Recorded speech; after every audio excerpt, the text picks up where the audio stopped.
ESPN's coverage of the NASCAR Busch Series on ABC.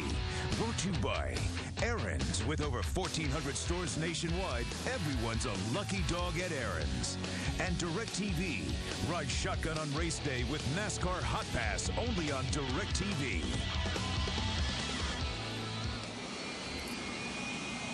Back at Talladega Superspeedway, let's take a look at our starting grid where a 19-year-old from Texas starts his 7th ever career race from the pole.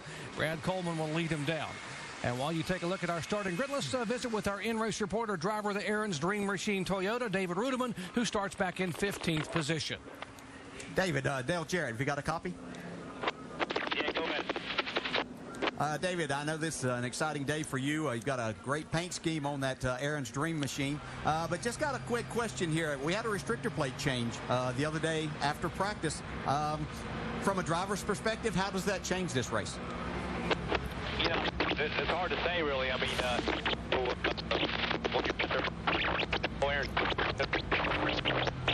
they told us the speeds were pretty high. They slowed them down, made them a little more sluggish off the racetrack. But you're still only seeing about maybe 100 to 150 RPM drop through the corners. You know, it just kind of sounds the same around there. All right, David, good luck today. All right, man, you guys have a good day. All right, let's visit with his crew chief, Jerry Baxter. Hey, Jerry Baxter, Andy Petrie up in the booth. You got a copy? Yeah, Andy, how you doing? Pretty good, Jerry. What kind of changes did you have to make to your car with that smaller restrictor plate? We went through the whole gear ratio scenario there, you know, try and get the thing right. They went back and ran a motor that night and seen what the horsepower loss was, about 24 horsepower, and we just changed gears accordingly. 10-4, I bet you're hoping the rest of those guys lost more than 24. Hang tough down there, Jerry, and have a good race, buddy. All right, thanks, guys. All right, guys, we will have 8 high-definition onboard cameras. We'll ride along with 8 different drivers today for 312 miles at Talladega. When we come back, we'll wave the green flag and get some last-minute updates from our pit reporters on pit road as we come back to the world's fastest stock car facility, Talladega Superspeedway, in just a moment.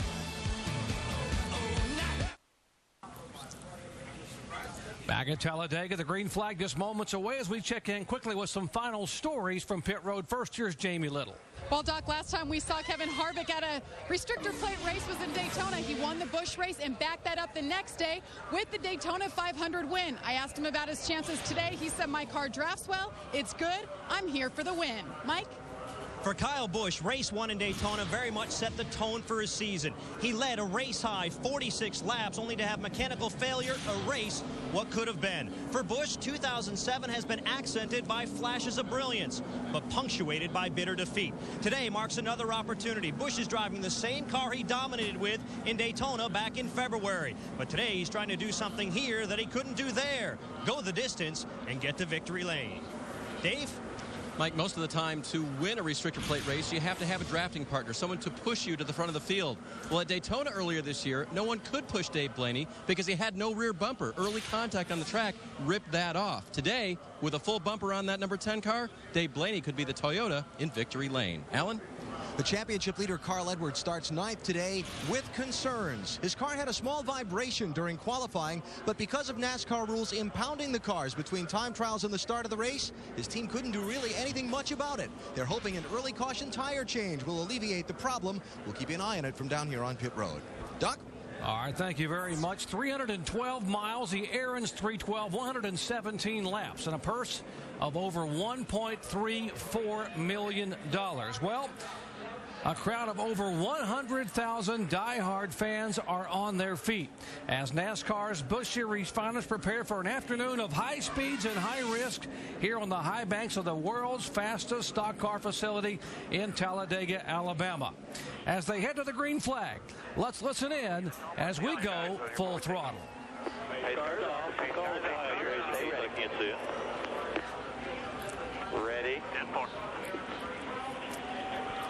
Ready? You ready? You ready? No doubt. Ready? Take care of yourself, everybody. You ready? Ready? Ready? You ready? Ready? Go, go, go. Outside, outside,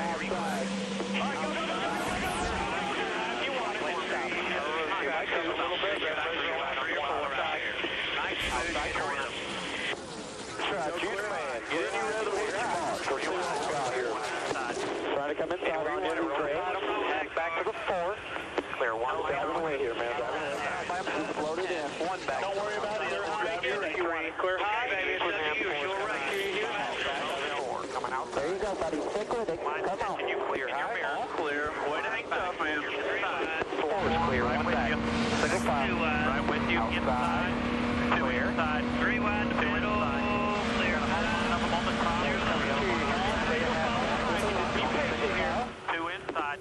Out of turn 4, 19-year-old Brad Coleman trying to become the 37th different driver to lead a lap in NASCAR Busch competition, and he will do it as the Chevrolet for Joe Gibbs Racing leads lap 1 here at Talladega. Well, I tell you what, I bet they hope they got extra batteries up there on top. Those spotters were sure talking a lot. A lot of communication up there. A lot happening right now. See, Tony Stewart kind of opting for my strategy to start with. He's at the back right now, but huge pack in the front of the right here right now. And this is just going to change continuously all day. And the spotters' jobs here, I mean, they're so far away trying to see everything that's happening, but to having a good spotter here is invaluable. There's Tony Stewart in the Chevrolet, owned by Kevin Harvick Incorporated, back there behind Donnie Neuenberger. Stewart in the 33 car, the Old Spice Chevy, opting to go to the back of the pack and stay out of trouble early on. He has 4 NASCAR Busch Series starts here, but has never finished a Busch race at Talladega. Boy, the action's up front here right now early. These guys are jockeying back and forth trying to figure out who they can draft with. Yeah, we see the first 5 have gotten single file there. The racing starts from 6th on back, and of course that's back to about 26 from that point. But it won't take long before they'll be trying to take the lead away from young Brad Coleman. Okay. Guys, here are the 2 Ganassi cars, the 41 of Reed Sorensen and the 42 Juan Pablo Montoya. They're in the back of this gaggle of cars. We see that middle groove working pretty good. That middle slot, the 99 car and the 5 car working together. Yeah. Working that middle, and once they get up to the front, they got to move out. They got to find a line to get in once they get there, but that middle works pretty good when they get 3 wide. You're exactly right, Andy. It's amazing. It used to be where you never wanted to be at Daytona, Talladega. You never wanted to get yourself in that middle position, but the way the cars have changed, the drafting's changed over the years, and especially with now the pavement that we have here, how much adhesion you have to that, you can go anywhere you want, and that middle actually opens up because they're splitting the air on both sides of you, and that air is not there, so you can get a good run. But you're right, you do have to find somewhere to go once you get up in that top 4 or 5. You've got to find a place to get settled into. There's the 33 of Tony Stewart being shown back in 39th position. 79 is what the... Let's check in his pits with Dave Burns. And the Jason Leffler with a problem on track, too, guys. Tony's car popped out of gear, and one of the things he was saying that he just said 79. It went to 7,900 on the rev limiter, but that's why he dropped way back. Car popped out of gear. All right, yellow on the track for the first time today, and Jason Leffler, who qualified 3rd and pulled up on lap 1 off of turn 2 very high, now having troubles. And Dale, he's had some contact with the wall. Yeah, he has had some contact with the wall, and we'll see right here if something else might have started that contact.